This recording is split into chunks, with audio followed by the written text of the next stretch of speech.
গাজীপুরে বন বিভাগের জমি উদ্ধারে অভিযান চালায় যৌথ বাহিনী।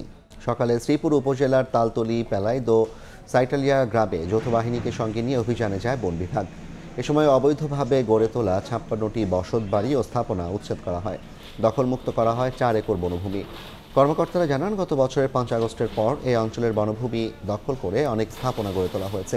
নির্বিচারে কাটা হয়েছে বনের গাছপালা। পর্যায়ক্রমে সব অবৈধ স্থাপনা ভেঙে বাকি বনভূমিও দখলমুক্ত করা হবে।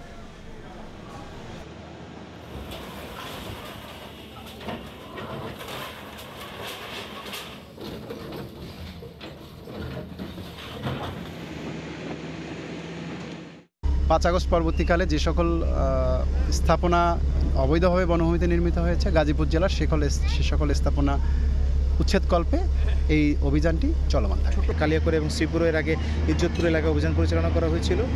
ভবিষ্যতেও বন বিভাগ যদি তাদের প্রয়োজন মতো তারা যেখানে অবৈধ স্থাপনা মনে করবে সেখানে আমরা উচ্ছেদ অভিযান তাদের অনুরোধে আমরা আবার উচ্ছেদ অভিযান পরিচালনা করব।